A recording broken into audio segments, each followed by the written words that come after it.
Hey there, everybody. Welcome to our review of the Blacklist Season 9, Episode 20, KAPLAN Bank. Wow. Wow, wow, wow. It's Marvin. It's Marvin. I said it was Marvin. Nobody believed me. I said this months ago. I was one of the very first people to ever say that it was Marvin. Nobody believed me, and I understand. Everybody thought it was going to be too simple, not complicated enough. Man, what a payoff. This episode was so good, not just because it's Marvin. Like I said. I I promise I won't go for this whole video, but I just needed to say it because I took so much crap in the comments when I first said it was Marvin and nobody believed me that now I'm like, oh, I got one right. Okay, first of all, here is the L that I'm going to give to myself. I came on board your Marvin thing like a few weeks ago, but that was like after you had already been doing it for months, so I don't get the W that I am handing to you. You get the W for that. Now, Hannah Baker was not even in this episode. Like, that does not help my case anymore. But here's the thing. If I'm going to be wrong about a prediction, which I'm totally fine with, but I want it to be in the most fire episode possible. And man, I loved this episode. This is one of my favorite episodes in a really, really long time. Okay, before we get into more of my gloating about it being Marvin, no, I'm kidding. Before we get more into this episode, make sure you hit that subscribe button. We are here every week talking about the Blacklist. It's already been renewed for season 10, so we will be back for that. So hit that subscribe button and stick with us. And if you guys do want to support us further, check out that thanks button that is right below the video. It has a heart next to it. You can click on that. You can make a financial donation to the channel, which of course we very, very much appreciate. We love this community. We are so grateful to all of you guys, and we have so much fun. Like, we are just like bouncing off the walls here to talk about this episode. Okay, so obviously the big reveal is that Marvin is behind all of this. I mean, it has been set up truly for a long time, like a very long time. The motivation is what I suspected that it would be, which is that he did this originally out of love. He has been extremely vocal about Liz and how she is not competent enough to run this empire, that she was going to run it into the ground, and he just didn't want to see that happen. He had tried to tell Reddington. He tried to talk to Dembe about it. It was like, how about you, Dembe? You're the guy. You should be in charge. Nah, I don't want that. No one would listen to him. So he finally did decide to take it in his own hands and take Liz out. And he even explained it where he was just like, I thought that was going to be it. You would go away for a while, you would heal, you would come back, and you would be that guy, the guy that I would be working for. And you never really came back. And he used all of these things. I knew it about Cooper. Cooper was the smokescreen. He was just so desperate to stop everybody from looking into it because it was going to be found out that it was him eventually. I gotta give a lot of credit to the writers, who I think did a very good job of sort of setting all of this up. You know, the things that you've been talking about for a while, like, these are all things to sort of connect to what we knew about Marvin, and the show paid off on a lot of those things, talking about, of course, he didn't want Liz to run the empire. Of course, he wanted to try to cover his tracks to the point where he's willing to, throw people like Maureen out there who are totally innocent, who are not even involved in all of this. Marvin was obviously reckless. I think Marvin's big mistake here was underestimating, for some reason, how much Reddington cared about Elizabeth Keene, someone who he devoted a lot of his life to. Like, he's not going to get over her death in the same way as other people. I think that's the thing that a lot of people like Marvin and people in general, just, it's hard to understand grief. And it's hard to understand grief with no answers, like unanswered questions, that some people never get past their grief. Some people do, some people it takes a long time, some people never do. And that's sort of the way that it played out here. Is there was unanswered questions, Reddington couldn't get past it, he wouldn't stop digging, and I think Marvin really did underestimate the grief that Reddington was going to be going through with this.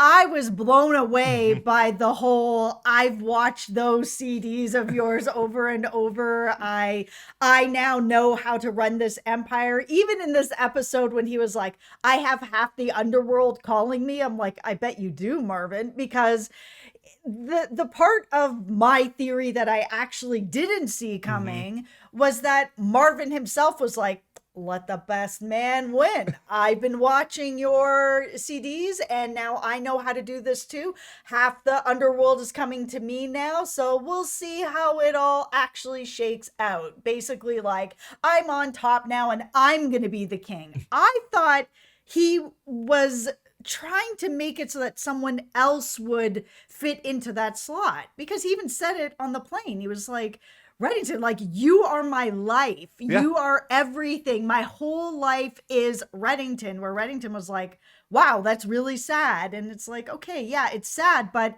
it's also true. This is a very fascinating psychological study here, because with Marvin, we clearly have someone who gave everything to Reddington, who wanted nothing more than to keep doing this forever. And when that thing went away, he had to do whatever he could to sort of get that fixed, to kind of have that still, to have some control of him. And I think him watching all those tapes of Reddington was him sort of being like, okay, I can channel Reddington. I can be a part of what this organization once was. I can take it to that level. And I think Reddington coming back and not being the same, I think it's probably devastating for a guy like Marvin. I think he would have been A-okay if Reddington came back and controlled it the same way he did a long time ago, but he's not that guy anymore. And Marvin is so smart that he is able to sort of plan far ahead. That's what made this whole story so fun. It's like one of the first times where Reddington is usually the man with all the secrets. Here's something he doesn't know, and Marvin is able to anticipate his moves. Yes, because we had the whole setup with Hetty. I mean, I don't think anybody believed that Hetty was really behind this. I mean, Reddington really didn't either. I mean, Redmond Rillington. So good. That is... No, it was just... It was so not Hetty that I was kind of like, okay, he must have some sort of inkling that it's probably Marvin, that maybe, especially when Marvin was like, oh, you think it's Hetty? It's probably Hetty. Also, I have some extra information for you. Let me just bring out Mickey here to give you more information. I think he was trying too hard at that point and it just came out. But his whole, I also have one over on you. You're going to let me off this plane. I didn't see that coming. He really did pay attention to those tapes. I did not. That blew me right over the very end of this episode. And the funniest thing is, like, I thought it was going to be Agnes. I was worried it was going to be Agnes. Like, I was worried it was going to be someone. Like, I knew that there were like promotional photos out there, Mierce, going into this episode, but it was just sort of like I had totally forgotten about anything, that I was so like just glued to the screen at that moment that when they showed Mierce with like that laser on her, I was just like, oh my goodness. Marvin has developed apparently there's something in those tapes about developing a backbone of steel, because to go to Reddington and be like, here's this woman you love, you're going to do what I want or she's going to get taken out. That is gutsy. Oh yeah, it is very, very gutsy. And I mean, it was convincing. Yeah. I believe him. I mean, I can't wait for the next episode now. Yeah. Like, how is it really going to play out? And now here's the thing. Okay, we know that Fisher Stevens is not going to replace, James Spader on the show. No. This is not, James Spader is leaving and Fisher Stevens is the new big bad. We know that Fisher Stevens has a pretty large role over on the show Succession. We've spoken about that here before. Yeah. We also cover that here at the channel. If you're not watching that show, you really should. So good. Oh, I know. And he's excellent over there as well. But I cannot wait to see how this plays out. Like, I'm so invested. This is the funniest thing about all this is that, one of the other things that I might be taking an L on, and I'm not saying it yet because there's still a couple of episodes left, is that I had a hard time really believing fully that I thought Marvin was capable of a lot of this stuff. Like, I really did believe that, but I sort of thought this whole time, okay, if Marvin's doing this, he can't be doing it by himself. I didn't really think of he's got like half of the underground world sort of working with him to some degree. And I kind of thought, okay, there's got to be somebody he's working for or a genuine partner. And maybe there still is. But tonight is really the first time that I looked at Marvin, I saw what he did with Mierce, and it suddenly became you really are credible as a big bad on your own. Like, Reddington really should be terrified of you and what you are capable of, because if he's willing to put Mierce's life at risk and he's willing to throw Hetty under the bus, like, who is actually safe at this point? Oh, he's handed the bus schedule to everybody. Yes. I mean, there's a trail of dead bodies behind him at this point. He truly is like a company man for the rest of his life. This is his life's work, is to be, running this empire at this point. He has been loyal to Reddington for a very long time, but now it's becoming a little more clear that it's not just loyalty to Reddington, but to sort of the cause, the company sort of thing. Like, while Reddington was gone and he said, I had to watch these DVDs. I had to figure out how to keep this going. You were gone, and then Dembe was gone. And then I'm left holding the bag. Like, what did you think was going to happen? It's kind of like somewhere in there, he probably did think, okay, Reddington will just come back. Yeah.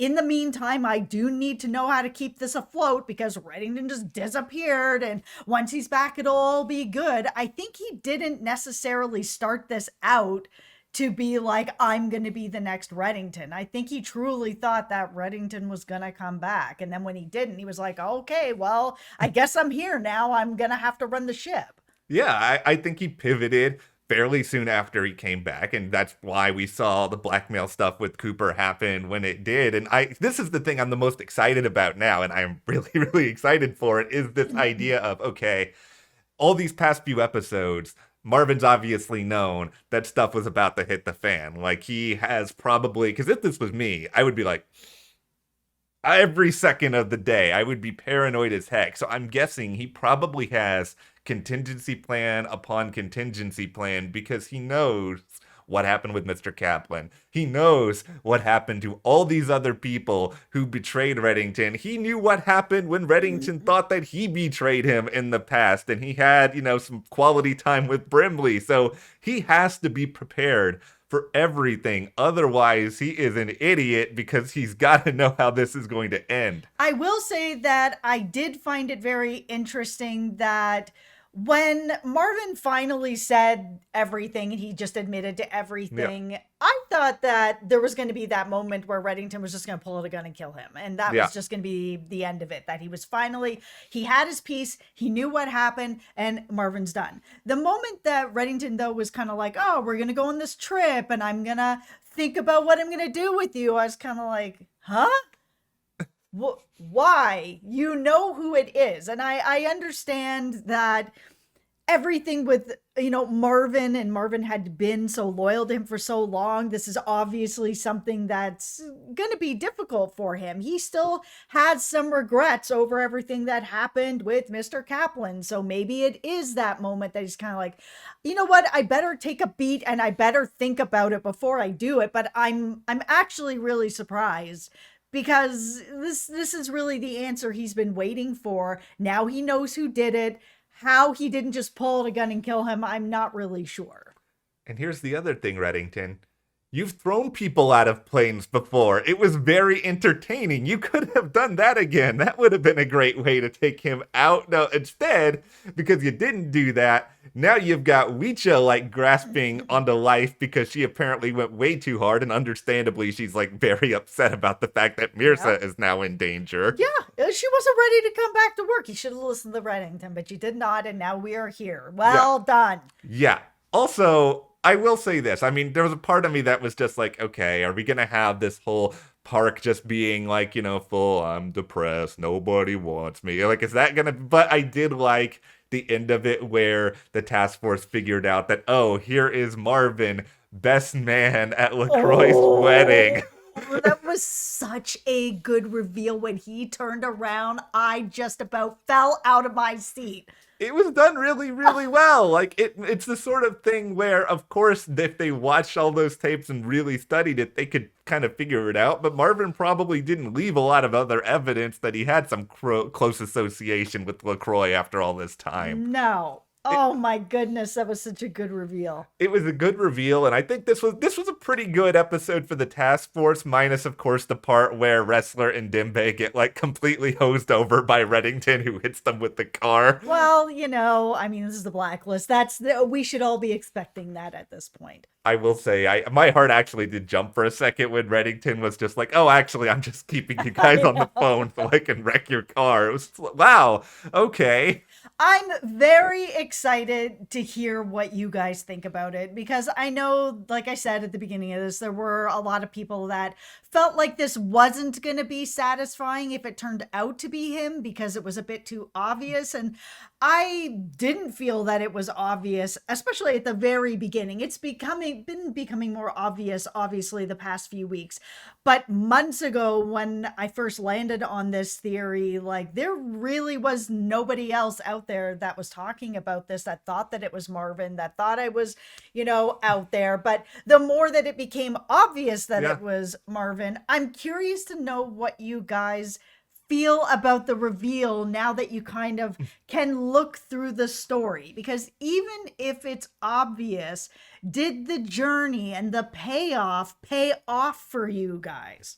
And, I can only speak from me, but as an original, Marvin denier who eventually came over to this side, like, the payoff did work a lot for me. And I think it's just because the story makes sense. And I thought no matter who the reveal was, it had to make sense. It had to be logical. That's more important than it being shocking. And I just think this has enough groundwork to set the stage for something really, truly exciting. Like, even if Neville Townsend was still alive and he, like, kicked down the door in this episode and said hello, it's just sort of like, okay, we'd spent all this time with these other characters, and it would have just been such a sudden detour that it would have almost made these past few weeks feel like they didn't really mean anything. And I'm glad that it means something. I'm glad that we can sort of look back at this and sort of chart Marvin's every move, and the writers gave us that opportunity. Here's the thing that I wonder about, though, going into season 10, is if they're wrapping everything up with Marvin in the next few episodes, which I assume that they are. I don't see that all next season is going to be Reddington versus Marvin. If it is, oh man, that would be amazing, but I just don't think it is. So if the Liz mystery is wrapped up and Marvin is wrapped up, what's going to be happening going into next season? Like, what could be the big cliffhanger? Is Marvin working with someone else? Is there someone else in the sort of the underworld that is going to be sort of the next big mystery coming up? Because once that's all wrapped up, then what is next? There's got to be something tied into this. There's got to be, it may not be him working with somebody else, but I think, there's got to be a cliffhanger where what he's done ties into someone, because we still don't have number 2 on the Blacklist. We know it's not Marvin, because unless they magically change his number. No, he already has a number. It's not Marvin. No, so I think there's got to be something that these upcoming episodes will sort of bring up or address, and that'll be really fun. Now, okay, it's the part of the video where I look to the Red Arena people in the room, who I'm sure have already left the comments about the line that Reddington gave in this episode that, Liz saw him for who he truly was as she died. Listen, okay, I understand why you are going to use this as evidence. I'm not even saying you're wrong, because I don't know if you're wrong. You might very well be right. I just think it's all still open to interpretation. I have not been a believer that Reddington is Katarina. I'm still not a believer in it, but I understand why you are. I just think it would be more interesting if the real Katarina shows up at the end of this season, because I, for some ridiculous reason, cannot let that go. This is the thing, is I kind of feel like they left that sort of open to interpretation. And I know that there's people out there that feel like it was solid. It was absolutely spelled out. But unless, for me and for other people, unless Reddington actually says, I'm Katarina, and now I'm Reddington, and this is what I've done, nothing is ever really spelled out. It is up for interpretation. So because it was left up for interpretation, I actually don't think that we will ever see the real Katarina on the show. I know. Because if they bring in the real Katarina, then this ending that I think was crafted the way that it was crafted to have this discussion.